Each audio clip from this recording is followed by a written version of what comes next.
Assalamualaikum warahmatullahi wabarakatuh. Alhamdulillahi rabbil alamin. Alhamdulillahilladzi khalaqal mauta wal hayata liyabluwakum ayyukum ahsanu amala wa huwal azizul ghafur. Allahumma salli wa sallim wa barik ala sayyidina Muhammadin wa ala alihi wa ashabihi ajma'in. Allahumma hadina, ya Allah, tunjukkan kepada kami li ahsanil akhlak, kemuliaan akhlak. La yahdina li ahsaniha illa anta, tiada yang dapat menunjuki kami akhlak mulia selain engkau. Palingkan dari diri kami akhlak yang buruk, ya Allah.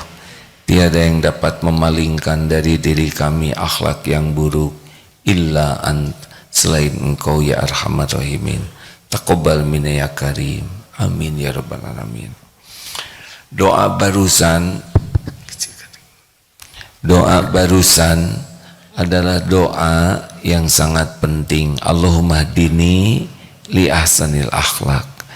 Ya Allah, tunjukkan kepadaku akhlak yang baik. La yahdi li ahsaniha, tidak ada yang dapat menunjukkan kepada diriku ini akhlak yang baik illa ant, selain engkau ya Allah. Wasrif anni sayyi'aha, dan palingkan dariku akhlak yang buruk. Tidak ada yang dapat memalingkannya illa ant, selain engkau.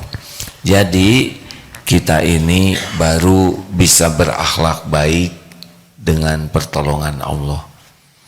Pertanyaannya adalah seberapa kuat, seberapa sungguh-sungguh kita meminta memiliki akhlak yang baik. Padahal kunci sukses dunia akhirat itu adalah akhlakul karimah. Mengapa Rasulullah diutus ke bumi? Innama bu'itstu liutammima makarimal akhlak.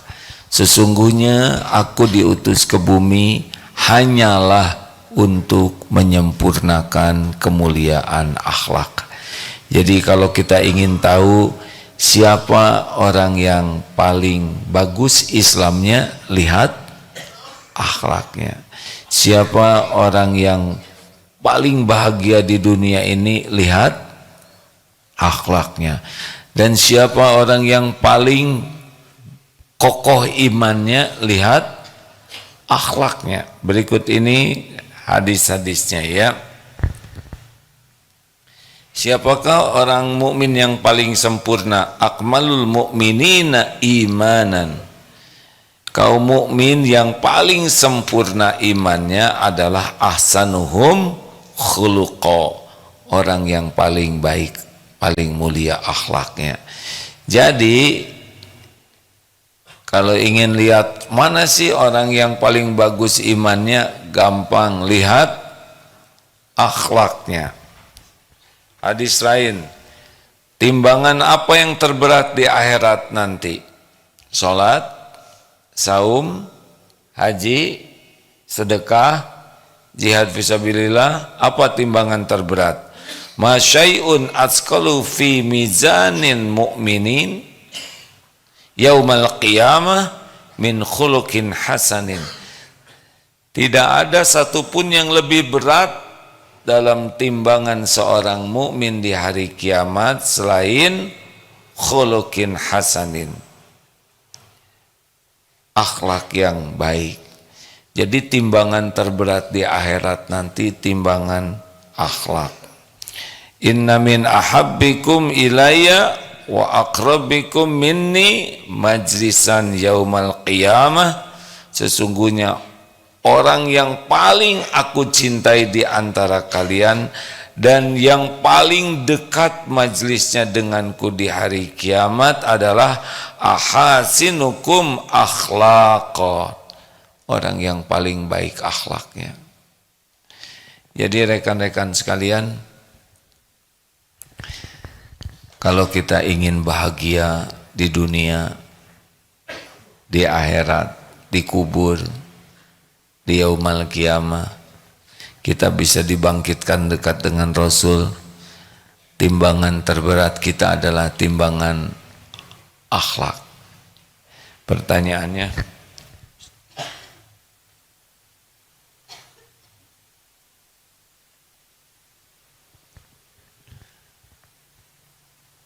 harus fokus.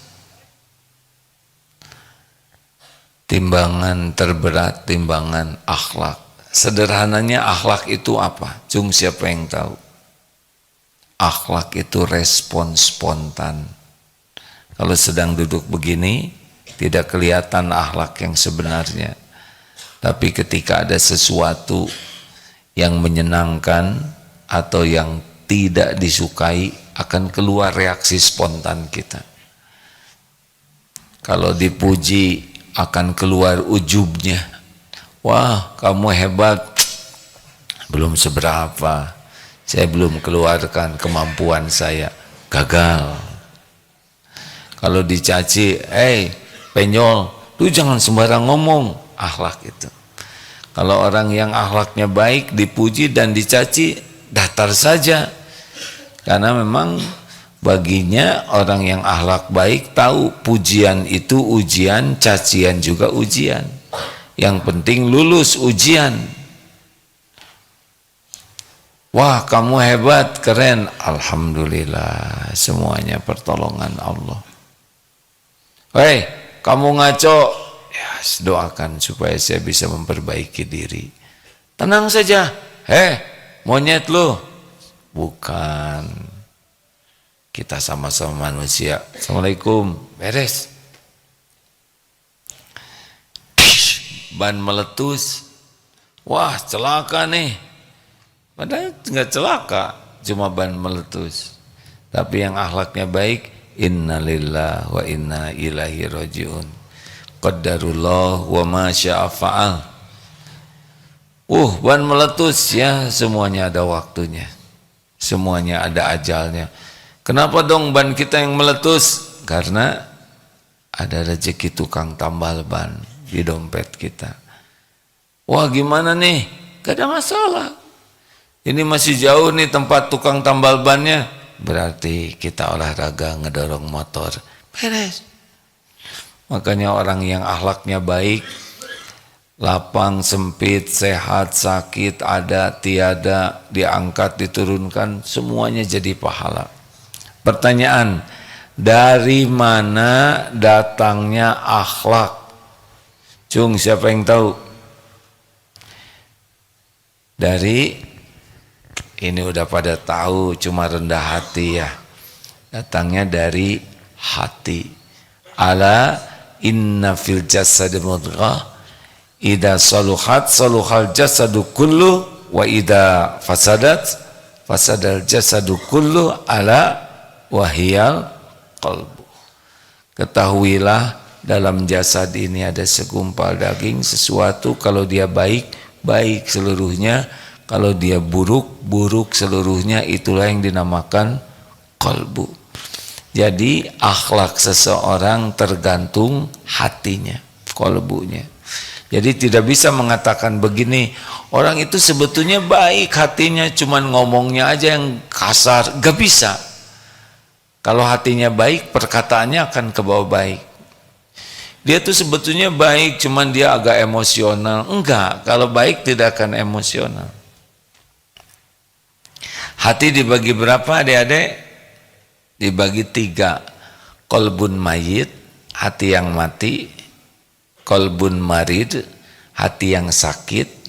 Qalbun salim, hati yang selamat, hati yang sehat. Salim itu kalau dari kesehatan fit ya, di atas sehat. Kalau yang hatinya mati ya sudah, dia sudah mati hatinya, dia jasadnya manusia tapi perilakunya lebih buruk dari hewan. Nauzubillah, dia kebalikan dari yang Allah perintahkan. Kalau yang qalbun marid bagaimana? Yang qalbun marid itu dia sholat, dia sedekah, dia haji, dia umroh, dia ngaji.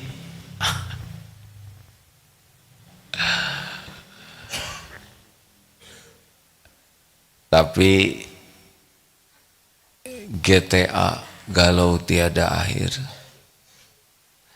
Orang yang qalbun marid ciri khasnya adalah selalu cemas dengan yang belum terjadi, sedih, kecewa, sakit hati, nyesel dengan yang sudah terjadi, dan selalu capek lahir batinnya dengan episode yang sedang dijalani.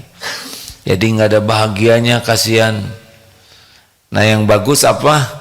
Qalbun salim. Apa qalbun salim? Orang yang qalbun salim ini yang benar-benar merasakan tenang, hayyin, layyin, qarib, sahol. Tenang, ajeg, tidak gerasa gerusuk, tidak temperamental, tidak mudah tersinggung, tidak mudah marah, tapi tidak juga lemot, tidak mudah terpancing. Orang yang qalbun salim ajeg orangnya, mantap, bisa mengendalikan pikiran, mengendalikan lisan, mengendalikan sikap, enak, sehingga yang dilakukannya apa yang Allah sukai. Pertanyaannya, bagaimana memiliki qalbun salim? Dengar ya, hati bersih itu sangat berkaitan dengan ketauhidan. Makin yakin kepada Allah, makin bersih hatinya. Halo? Jadi makin yakin kepada Allah, hati itu makin bisa bersih. Karena kalau orang yakin kepada Allah, Allah maha melihat, Allah maha dekat, Allah maha tahu pikiran, Allah maha tahu lirikan mata, Allah maha tahu isi hati. Akibatnya sangat serius menjaga diri. Tidak ada satupun perbuatan kita yang tidak disaksikan Allah. Innallaha la yakhfa alaihi syai'un fil ardi wala fis sama. Tidak ada, sesungguhnya bagi Allah tidak ada yang tersembunyi di bumi maupun di langit. Bagaimana akan berbuat maksiat sedangkan dia yakin tidak ada yang tersembunyi, dan yakin famay ya'mal mithqala dzarratin khairan yarah wa may ya'mal mithqala dzarratin syarran yarah. Yakin sekecil apapun perbuatan disaksikan Allah dan ada balasannya. Yakin in ahsantum ahsantum li anfusikum wa in asatum falaha. Jika kamu berbuat baik, kebaikan itu untuk dirimu sendiri. Jikalau kamu berbuat buruk, berbuat jahat, maka kejahatan itu untuk dirimu sendiri. Jadi kita yakin Allah melihat, malaikat mencatat, tidak ada lirikan mata yang tidak diketahui Allah, tidak ada yang tersembunyi di hati kecuali Allah tahu, dan semuanya ada balasannya. Jelas bagaimana orang yang yakin ke Allah akan menjadi baik. Tidak ada satupun perkataan yang tidak didengar. Innallaha sami'un alim. Sesungguhnya Allah maha mendengar lagi maha mengetahui. Mayalfizu min qaulin illa ladaihi raqibun atid. Tidak ada satupun perkataan kecuali ada malaikat pengawas yang mencatat, tentu atas perintah Allah. Jadi orang yang beriman teguh makin yakin, makin bagus akhlaknya. Bisa dipahami? Jadi kalau akhlak kurang bagus artinya apa? Kurang ajar, ya, kurang iman, Kasep. Jelas? Mahasiswa, berat nih nama mahasiswa, ganti harusnya kakak siswa, ya. Karena kalau maha itu Allah maha kuasa, maha baik, Ini mahasiswa. Tapi gimana ngerubahnya ya? Kalau gitu akhlaknya saja, tidak boleh kalah oleh anak SMA dan SMP. Setuju? Berat nama mahasiswa. Ya, perjuangan kalau ahli tahajud begini nih, sebagian sudah tumbang. Selalu berbaik sangka. Baik, bagaimana sekarang? Karena ini banyak santri baru, jadi mohon maaf kepada yang menyimak, yang sudah tahu, seguru seilmu, jangan ganggu ya. Bagaimana akhlak di pesantren ini? 3 sa. 1 sapi, bukan saya aman. 1 saya aman bagimu. Ditanya siapakah muslim yang baik? Al-muslimu man salimal muslimuna min lisanihi wa yadihi. Ciri muslim yang baik yang pertama adalah orang lain aman dari gangguan lisan dan perbuatan. Jadi walaupun dia rajin sedekah, rajin umroh, kalau koruptor, korupsi, baik tidak akhlaknya? Kenapa tidak baik? Karena koruptor itu pencuri, maling. Ini kata-kata tidak enak ya. Tapi kan disebut koruptor itu jadi biasa. Koruptor aja tersinggung disebut maling. Kamu jangan sembarang ngomong katanya. Padahal lebih dari maling ya. Mencuri hak orang lain.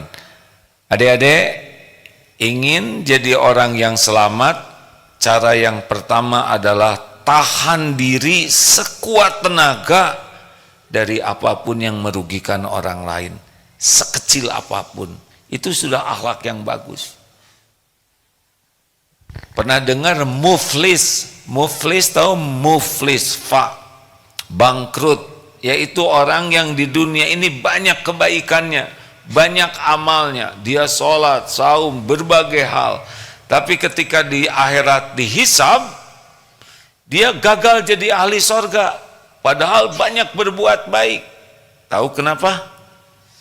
Karena aktif sekali berbuat jelek juga. Jadi selain dia sedekah, dia nyakitin orang, marah-marah, menghina, menggibah, ngambil hak orang lain, membuat orang lain jadi susah. Semuanya dihisab di akhirat nanti. Semua yang disakiti sekecil apapun dihisab. Nanti ketemu tuh kita dengan nyakitin orang, maka kita akan membayar, pahala kita dikasihkan kepada orang yang kita zolimin. Semuanya ada hitungannya.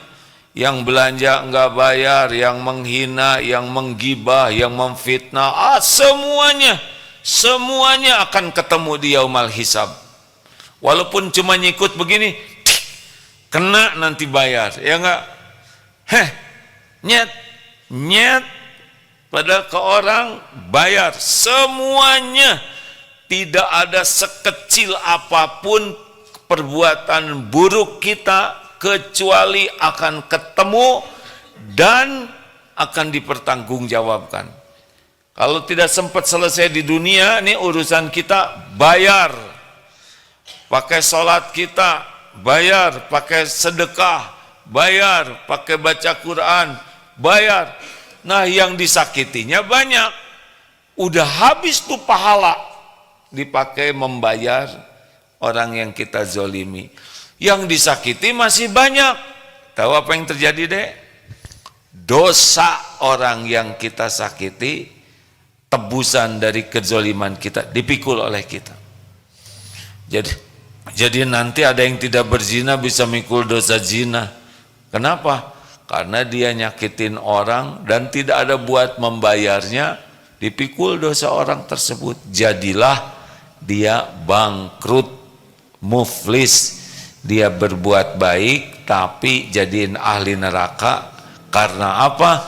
Karena dia aktif berbuat buruk. Ada lagi, ini orang ibadahnya tidak begitu banyak, tidak dikenal sebagai ahli tahajud. Suatu saat Rasulullah SAW sedang duduk di masjid, beliau menunjuk tuh akan masuk seorang ahli surga. Orang-orang pada heran, ini masih hidup nih, udah disebut ahli surga. Lihat aja, masuk seorang pemuda, janggutnya basah, pegang terompah. Terompah tuh sendal sekarang ya. 3 hari berturut-turut orangnya sama, maka Abdullah bin Amr bin As, pemuda juga nih, anaknya Amr bin As, sahabat Rasul, datang ke rumah orang tersebut. Saya ada masalah, boleh saya nginep di rumahmu? Oh silahkan. Ini pemuda dengan pemuda nih, 3 malam tidur nginep hanya untuk menyelidiki.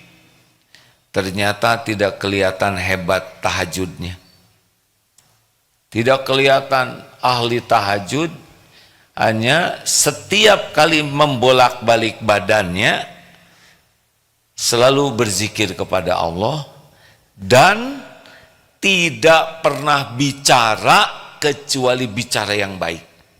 Jadi amalnya tidak hebat, tapi tidak ada bicara jelek. Hari ketiga baru dikatakan, sebetulnya saya nginep karena saya mendengar Rasulullah berkata sesuatu tentang dirimu. Tapi maaf ya, sesudah saya perhatikan ternyata ibadahnya begitu aja. Apa katanya orang ini? Saya seperti yang kau lihat, tidak lebih seperti yang kau lihat. Oh gitu, rada-rada meremehkan. Ketika akan keluar, lalu pemuda ini berkata, cuma ada sesuatu yang tidak ada di hati saya. Satu, yang saya tidak ada rasa ghil, rasa tidak suka terhadap saudara seiman, dan tidak ada hasud, tidak ada dengki dengan nikmat yang Allah berikan kepada saudara. Nah ini dia yang tidak ada pada saya, kata sahabat Abdullah bin Amr bin As. Jadi hatinya bersih, enggak ada sebel, enggak ada kesel, tidak ada hasud, tidak ada hati yang tidak suka ketika saudaranya dapat nikmat, dan tidak ada keinginan menjatuhkan saudaranya sendiri. Jelas hadirin sekalian? Jadi walaupun ibadahnya standar, tidak dikasihkan ke siapa-siapa di akhirat, tidak berkurang kebaikannya karena dia tidak menyakitin siapapun. Tuh hati bersih itu seperti itu.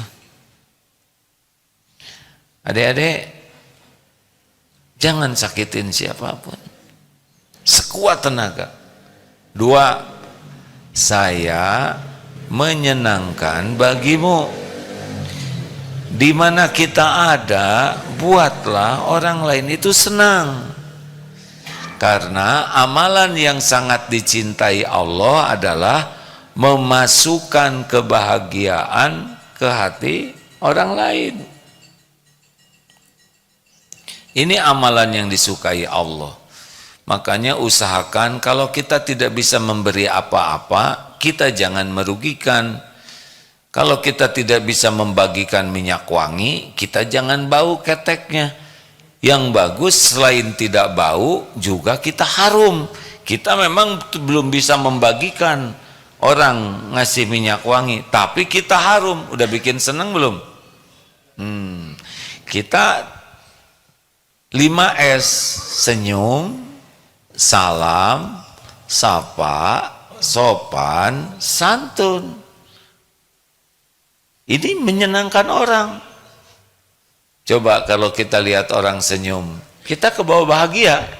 Senyum itu bukan perkara bibir, perkara hati. Loh, bagaimana mungkin? Ya, Kalau hati kita ingin membahagiakan orang, kerasa. Nih lihat, tebak. Sekarang sedang senyum tidak nih, ha?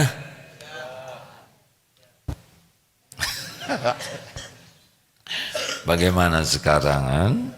Senyum tidak? Senyumlah. Salam, afsus salam, tebarkan salam bainakum, di antara kalian. Ini kamera, atulah jangan kamera yang lagi tidur, kasihan orang tuanya, ya enggak? Ulu, anak saya lagi ngorok. Jadi sebarkan salam. Hukum mengucapkan salam apa? Hukum mengucapkan salam apa? Sunnah. Hukum menjawab salam? Fardu ain, fardu kifayah. Kalau sudah ada yang menjawab, gugur sebetulnya. Tapi bagus kita menjawab. Senyum, salam, sapa dengan sapaan yang menyenangkan. Jangan sapa, nyapa tapi orang sakit hati. Loh, kok orang lain six pack, kamu sikman? Berarti menyinggung. Jangan menyapa dengan yang membuat hati orang jadi susah, jadi malu, jadi tertekan. Sopan.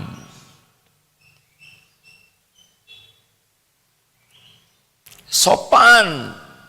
Pilih sikap terbaik. Santun. Senang mendahulukan orang lain.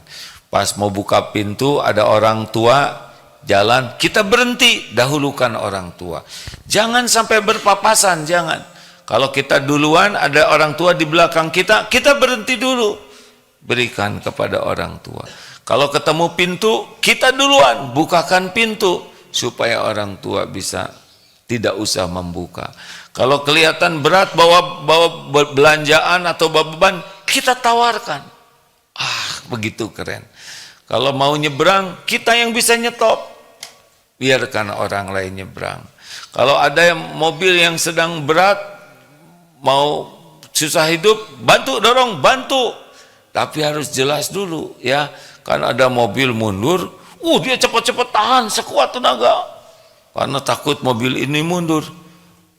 Ternyata lagi didorong dari sana. Jadi adu dakba. Tanya dulu, ya, dilihat dulu. Ada tunanetra di pinggir jalan, cepat. Itu ladang amal bagi kita. Pokoknya jangan sampai kita tidak mendahulukan orang yang berhak kita dahulukan. Dan yang terakhir, saya bermanfaat bagimu. Khairun nas anfa'uhum linnas. Wa aslihu wa ahsinu innallaha yuhibbul muhsinin. Ini topnya. Kita berbuat yang terbaik dalam hidup ini. Ini paling top nih, ya. Jadi kalau kita ingin jadi manusia yang paling dicintai Allah, kenapa kita belajar? Supaya berilmu luas. Kenapa supaya berilmu luas? Supaya manfaat. Kenapa kita berlatih? Supaya terampil. Buat apa terampil? Supaya manfaat. Kenapa kita menjemput rezeki dengan sungguh-sungguh? Supaya banyak rezekinya. Untuk apa? Untuk manfaat. Manfaat. Manfaat. Karena kesuksesan bukan dari apa yang kita kumpulkan, tapi kesuksesan kita dari apa yang bisa kita berikan. Jadi jangan kagum sama orang banyak uang, gak ada apa-apanya. Gak ada apa-apanya, baru penunggu. Kagum itu kepada orang yang banyak sedekahnya. Jelas? Jangan kagum kepada orang yang banyak ilmunya. Kalau tidak manfaat, itu jadi seperti keledai bawa buku. Bukunya manfaat, tapi bagi keledai tidak manfaat. Kagumlah kepada orang yang ilmunya bermanfaat. Jangan kagum kepada yang gagah perkasa. Kalau tidak manfaat, kagumlah kepada orang yang walaupun punya keterbatasan tetap bermanfaat. Alhamdulillah, pas setengah 6 guru kita masuk lewat radio ya. Alhamdulillah, wilujeng Pak Miftah, semoga panjang umur, penuh dengan kebaikan, sehat lahir batin dan istiqomah dalam iman, Islam dan amal soleh, amin. Alhamdulillah, bagi yang akan mengikuti silahkan ya. Alhamdulillah. Rekan-rekan sekalian, dah jelas sekarang ya, 3 satu apa? Saya aman bagimu. 2, saya menyenangkan bagimu. 3, saya bermanfaat bagimu. Ya, inilah kerjaan kita dan harus ikhlas. Kita lakukan semua ini bukan untuk terkenal, bukan untuk dipuji orang, bukan untuk diakui kebaikan kita, bukan untuk dibalas budii, bukan untuk dapat piala, bukan untuk dapat penghargaan. Kita lakukan semua yang terbaik ini cuma satu. Supaya apa? Allah ridho. Kalau supaya dapat pahala akhirat, boleh tidak?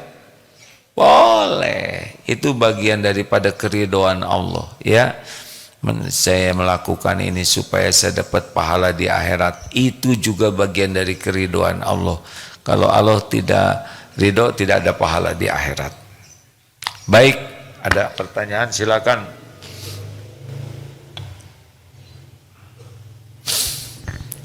Ayo, yang mau nanya silakan adik-adik. Ya silakan. Bismillahirrahmanirrahim. Saya Habib izin bertanya terkait bagaimana cara menasehati meski seseorang apabila lebih tinggi. Lebih tinggi 1 meter berapa? Ya karena deg-degan gitu untuk mengingatkan terkait hal-hal yang kurang berkenan di hati saya. Lebih tinggi itu maksudnya tinggi badannya, tinggi posisinya, tinggi di kedudukannya, usianya. Oh baik, misalkan menasihati orang tua gitu, menasihati guru, menasihati kakak, menasihati atasan. Sama ke bawah juga. Ke bawah itu apa? Sepatu, kaos kaki, iya. Harus jelas. Kepada adik-adik atau teman sebaya itu bagaimana cara yang baik. Jadi harus dipahami ya, bahwa yang membolak-balik hati bukan kita. Yang membolak-balik hati adalah Allah. Itu harus dipahami betul. Karena kalau kita merasa kita yang bisa membolak-balik hati, kecenderungannya kita akan salah nanti niatnya. Seakan-akan kita yang bisa mengubah. Kita itu hanya fadzakir innama anta mudzakir. Hanya mengingatkan. Nah, jadi keyakinan Allah yang membolak-balik hati. Yang kedua, bahwa menasehati itu adalah dakwah, amal soleh. Amal soleh. Jadi kita tidak akan pernah berhenti karena ini amal soleh. Bagaimana menasehati anak sampai kapan? Sampai kita mati. Kenapa? Karena memberi nasihat itu amal soleh. Perkara jadi baik atau tidak itu Allah yang membolak-balik hati. Kalau kita tidak diniatkan jadi amal soleh, maka kita jadi stres duluan. Amal soleh itu 2 kuncinya. 1, niatnya ikhlas, dan yang kedua caranya benar. 1 apa tadi kuncinya? Yang membolak-balik hati adalah Allah. 2,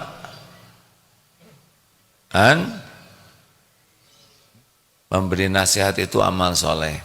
Jadi bukan kita yang mengubah ya.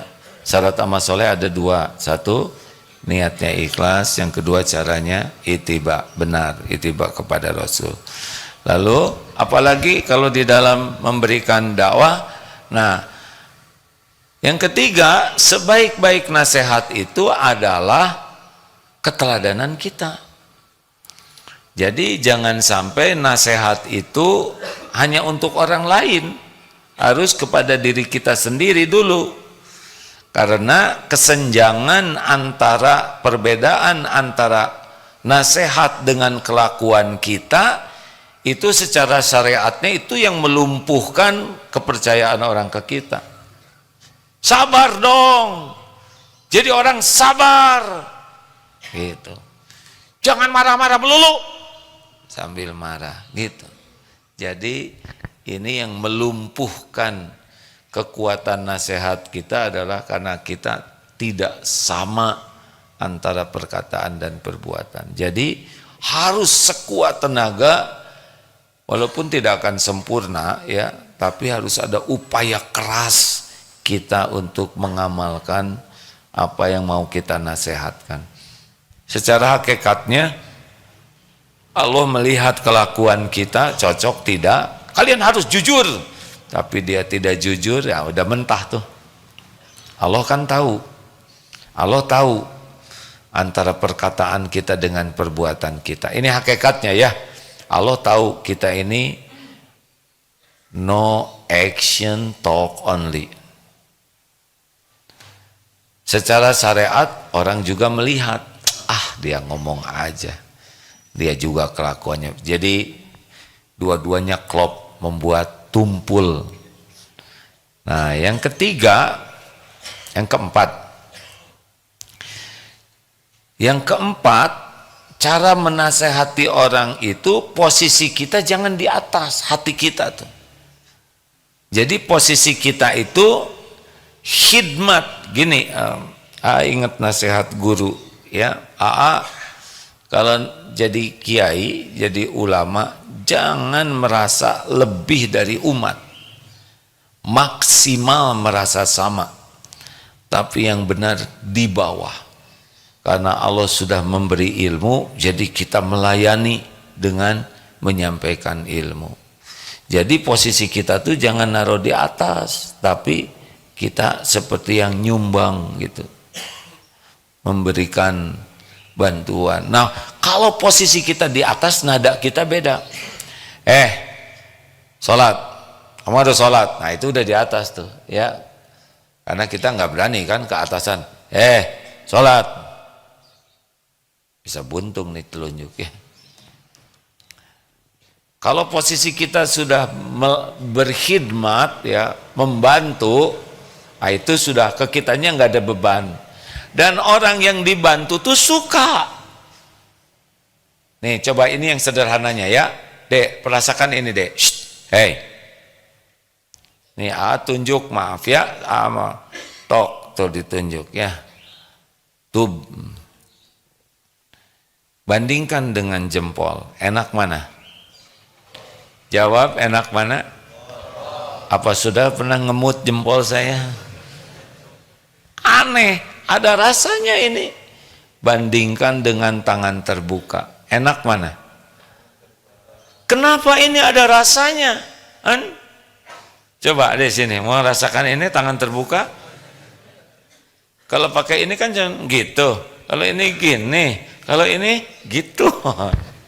Kenapa ini lebih enak? Kenapa coba? Kenapa? Semuanya sepakat gini. Ketika ditunjuk, ini kan gak enak ya. Tahu penyebabnya apa? Karena yang nunjuk ini lagi menaikkan dirinya. Dan saudara lebih rendah. Nah itu bikin gak enak tuh. Jadi ketika ditunjuk itu, kita tuh lagi direndahkan. Dan itu tidak ada yang mau, siapapun. Ditunjuk-tunjuk tuh nggak mau. Karena lagi direndahkan, itu yang bikin tidak enak. Kenapa ini lebih enak? Karena ini membuat kita dihargai. Ya kan? Monggo, tapi di Jawa yang begini nih. Kalau di Arab saya kurang tahu dipahami atau tidak. Nah, Rasulullah tuh begini menunjuknya. Silakan. Kenapa ini enak? Karena ini penghormatan yang lebih besar dari sekedar jempol. Jadi kita enak.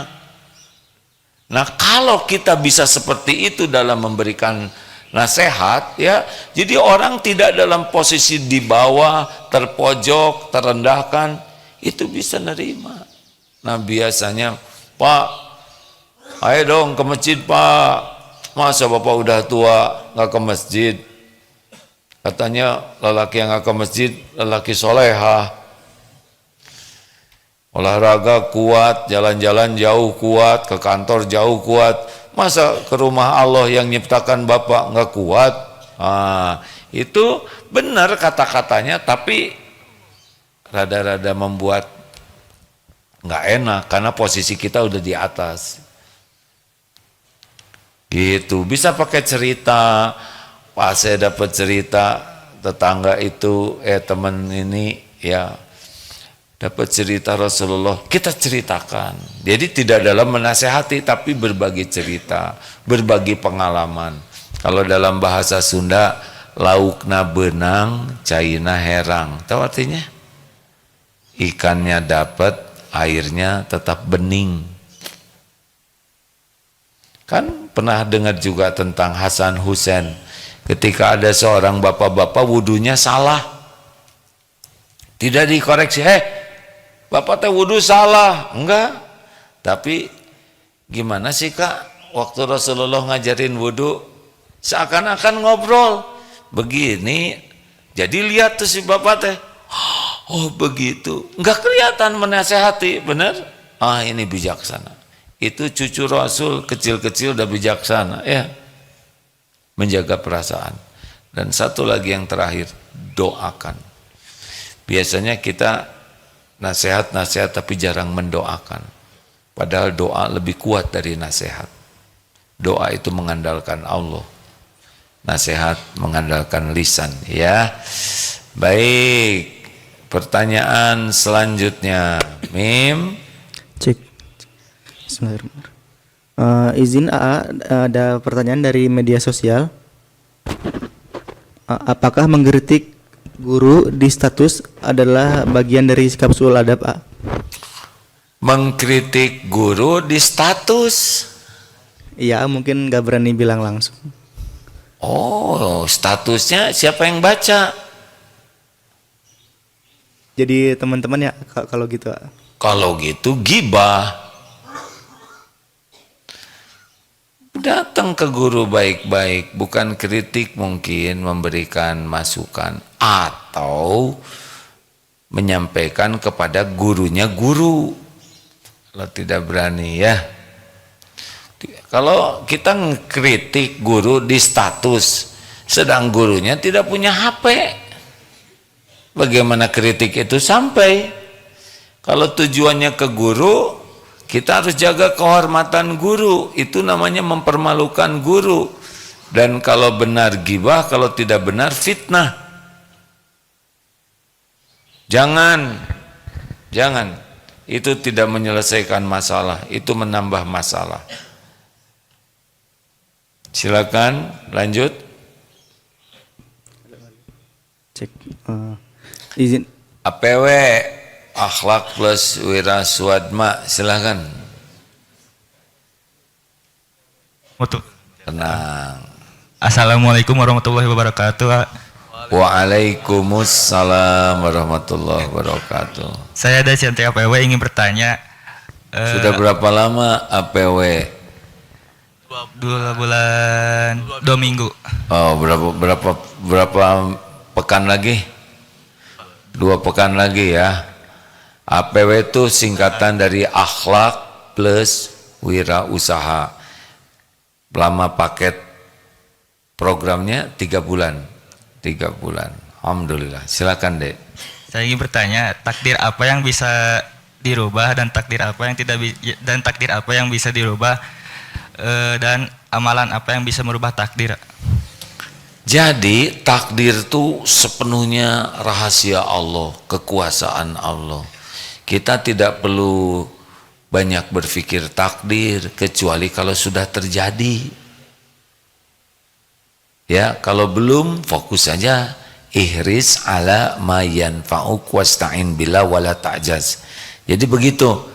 Ingat dalilnya, al mu'minul qawi, mukmin yang kuat, khairun wa ahabbu ilallah, lebih baik dan lebih dicintai Allah daripada mukmin yang lemah dan pada keduanya ada kebaikan. Jadi tanda keimanan seseorang makin kuat iman, baik dalam segala hal. Dan makin dicintai Allah, makin yakin ke Allah, makin mantap. Gak ada lagi yang lebih hebat selain yakin ke Allah. Itu surga dunia itu adalah keyakinan kepada Allah yang berbuah patuh dan pasrah. Nah, ihris ala ma yanfa'uk, ini perintahnya. Bersemangatlah, antusiaslah dengan apa-apa yang bermanfaat bagimu. Ini fokus kita. Cari apa yang manfaat, kerjakan dengan antusias. Wasta'in billah, dan minta tolong kepada Allah, karena tidak akan terjadi tanpa pertolongan Allah. Wala ta'jaz, janganlah kamu lemah. Nah, baru kalau terjadi sesuatu, wa in asobaka syai'un fala taqul law anni fa'altu kana kadza wa kadza. Janganlah mengatakan, duh seandainya begini nih, seandainya begini begitu. Walakin qul qaddarullah wa ma sya'afal. Katakan ini sudah takdir Allah. Allah berbuat apa yang dia kehendaki. Fa innallahu taftahu amal syaitan. Perkataan seandainya membuka pintu masuk tipu daya setan. Nah, udah terjadi nih, apa yang nggak bisa berubah? Kita kan lelaki, benar? Kita nggak milih. Kita nggak milih orang tua, lahir dari orang tua yang mana, nggak milih. Itu takdir yang udah ngegaris, Allah mau begitu. Wajah kita begini, emang udah rencana Allah begini. Kita nggak bisa milih wajah yang mana, ya kan? Tetapi apa yang di dalam Al-Quran ada pilihan, wa may yattaqillah yaj'al lahu makhrajan. Kalau kamu bertakwa, bagimu jalan keluar. Allah berikan rezeki yang tidak diduga-duga. Ini Allah memberikan fa'alhamaha fujuraha wa taqwaha. Allah memberikan ilham di hati kita berbuat jelek dan baik. La in syakartum la azidannakum. Kalau kamu syukur, Allah nambah. Kalau kamu tidak syukur, azab pedih. Nah, yang begitu-begitu kan jelas ya. Jadi fokus yang Allah perintahkan, nanti kita dapat takdir terbaik dari Allah. Jadi kita mah nggak usah ribetin tentang takdir, fokus kepada yang Allah perintahkan. Termasuk diantaranya doa. La yaruddu qadha ila doa. Tidak ada yang bisa menolak qadha selain doa. Antara takdir dan doa, menurut salah satu hadis itu bertarung mana yang kuat. Kalau doa kita kuat, nanti oleh Allah diganti. Semuanya Allah yang berbuat. Begitulah ya. Tidak ada yang keluar dari tulisan di Lauh Mahfuz. Kita berpindah dari satu takdir ke takdir lain. Tidak ada yang keluar dari catatan di Lauh Mahfuz. Itu bos. Terakhir. Mim. Izin dari medsos, ada lagi. Izin A, bila kita memilih pemimpin, apakah bila dia tidak amanah, kita ikut bertanggung jawab atas kelakuannya, mengingat kita ikut memilihnya A? Kita memilih pemimpin, makanya nanti kan gini ya, yang maha menentukan segalanya adalah Allah. Surat Ali Imran ayat 26. Qulillahumma malikal mulk tu'til mulka man tasya wa tanzi'ul mulka mimman tasya wa tu'izzu man tasya wa tudhillu man tasya biyadikal khair innaka ala kulli syai'in qadir. Kul, katakanlah, Allahumma malikal mulk, maharaja ya Allah, malikal mulk yang menguasai kerajaan langit dan bumi, engkau berikan kekuasaan kerajaan kepada siapa yang kau kehendaki, engkau ambil dari siapa yang kau kehendaki. Jadi Allah yang menentukan tuh. Allah juga yang nyabut. Kalau Allah mau mengambil, nah selesai. Kalau Allah mau ngasih, kasih. Tapi lihat, dipisahkan dengan tu'izzu man tasya wa tudhillu man tasya. Jadi ini sebagai ujian. Fir'aun juga Allah yang menakdirkan jadi raja Fir'aun. Namrud, semua. Hitler, Stalin, semuanya takdir Allah. Sebagai ujian. Nah ya, Pak Jokowi kemarin jadi presiden ya karena Allah mau saja, sebagai ujian. Nanti nih kita milih siapa yang ditakdirkan, terserah Allah, itu juga ujian. Jadi presiden itu bukan tanda kesuksesan, tapi tanda beratnya ujian.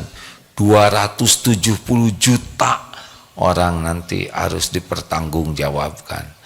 Makanya adik-adik nggak usah pengen jadi presiden besok ya, siapa yang nyalonin ya. Kemudian kalau lulus baru diberikan kemuliaan.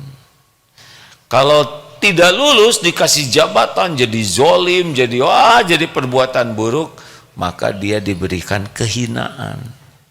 Jadi jabatan itu bukan tanda kesuksesan, tapi tanda beratnya ujian. Sukses itu kalau lulus ujian. Makanya kalau dapat jabatan jangan dulu syukuran, karena kerjanya juga belum. Kan ada yang baru juga dapat jabatan menteri syukuran, ternyata diborgol, kan jadi suul khotimah ya. Makanya nanti kalau milih, silakan milih sebagai amal soleh. Cari data yang bagus, yang lengkap. Kalau milih yang mana? Hehehe, rahasia. Kalau saya mikirnya sederhana, bangsa ini begitu pelik dan rumit masalahnya. Tapi Allah tahu semua masalah yang ada dan Allah Maha Kuasa menyelesaikan masalah yang ada dengan mudah. Tinggal kita cari pemimpin yang kira-kira bakal ditolong oleh Allah. Itu aja sederhananya. Karena tidak ada yang bisa menyelesaikan masalah selain dengan pertolongan Allah. Cari orang yang kira-kira bisa memimpin terus ditolong oleh Allah. Nah, caranya adalah kalau dalam Al-Quran yang ditolong oleh Allah itu adalah yang bertakwa. Wa may yattaqillaha yaj'al lahu makhrajan. Barang siapa yang bertakwa baginya jalan keluar, dibimbing oleh Allah. Wa yarzuqhu min haitsu la yahtasib, dan Allah datangkan rezeki yang tidak diduga-duga. Tinggal cari aja mana kira-kira dari semua calon yang paling bertakwa. Pasti beda-beda ya, kita juga tidak tahu secara utuh. Apa kriterianya bertakwa? Satu, apa? Alladzina yu'minuna bil ghaibi, yang yakin, yang beriman kepada Allah, kepada yang gaib. Dua, wa yuqimuna shalah, lihat salatnya mana yang paling bagus. Yang ketiga, wa mimma razaqnahum yunfikun, yang paling senang menafkahkan hartanya dengan ikhlas. Ayat lainnya, wa bil akhirati hum yuqinun, yang ke akhirat itu yakin. Tentang hisab, tentang nanti sorga neraka, mana yang paling yakin? Bagaimana tahu yakinnya? Banyak nyebutnya ya. Lalu apalagi wal kadhiminal ghaidh, menahan amarah, mana yang paling bisa mengendalikan emosi? Karena kalau pemarah sulit masuk ahli takwa. Wal afina 'anin nas, mana yang paling pemaaf, yang hatinya lapang, tidak mudah sakit hati, tidak ada dendam. Wallahu yuhibbul muhsinin, yang sangat banyak berbuat kebaikan dengan ikhlas. Itu diantaranya. Ada lagi ciri lainnya yang tahajud dan banyak minta ampun di penghujung malam. Saya udah dapat yang kayak gitu kira-kira nih ya, walaupun tidak sempurna ketakwaannya, tapi yang ini ya bismillah, istiqoroh cos, udah gitu gimana? Kalau ternyata yang nanti takdirnya bukan yang dipilih gimana? Tetap doakan kebaikan. Tetap doakan kebaikan. Tidak ada ruginya. Kan sama-sama saudara kita juga, benar? Walaupun nanti bukan pilihan kita yang jadi, misal begitu, tetap doa supaya diampuni Allah, supaya dibimbing Allah, supaya doa kita tidak rugi kalau baik. Ya, gitu. Bonus, Mem. Tadi benar ini pertanyaannya gitu nggak? Ada yang nanya apa? Izin pertanyaannya, jadi kalau pemimpinnya salah, apakah kita ikut berdosa? Kalau kita tahu itunya salah dan kita tetap menunjuk yang salah, ya begitu, ikutlah. Ya, baik, terima kasih jawabannya.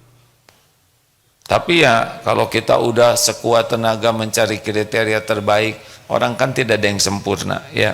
Tapi kalau kita udah tahu memang orangnya tidak baik dan sebagainya tidak baik, tapi kita tetap mendukung, namanya bahu-membahu dalam kemungkaran. Cek, izin satu lagi. Ya. Saya sudah menikah, namun masih saja suka teringat perselingkuhan suami sebelum menikah dengan perempuan lain. Saya ingin pernikahan saya bahagia. Bagaimana solusinya, Jazakallah khair. Yang lalu sudah berlalu, nggak bisa mundur. Itu kan sudah selesai. Tinggal kita doakan supaya diampuni Allah. Sudah mikir yang lalu juga nggak bisa diapain lagi. Kita hidup bukan di masa lalu, yang lalu sudah berlalu. Memang episode yang harus dijalaninya begitu, harus mengalami pengalaman tentang yang lalu dari pendamping hidup sebagai cobaan. Ridho dengan yang ada, minta ampun ke Allah, minta diampuni, kemudian hidup pada hari ini dengan baik. Saya takut ke depannya nanti dia begitu lagi, ke depannya belum ada. Ini mah menderita, yang lalu stres, yang akan datang galau. Nanti gimana kalau suami saya gitu lagi? Lah kan nantinya belum ada, bener, aneh. Yang lalu menyiksa, yang akan datang mendera, jangan begitu. Sempurnakan saja hari ini jadi istri yang baik, yang disukai Allah, yang ikhlas, yang ihsan, berikan yang terbaik. Allah yang menilai, Allah nanti yang akan mencegah dari hal yang buruk masa yang akan datang. Begitu ya. Hari ini kuncinya, besok belum tentu ada, besok belum tentu hidup. Yang lalu udah selesai, nggak bisa diapa-apain. Jangan nyiksa hari ini dengan yang lalu dan yang akan datang. Boleh kita mewaspadai yang akan datang, tapi jangan stres. Ke Allah yang menguasai yang akan datang, ya.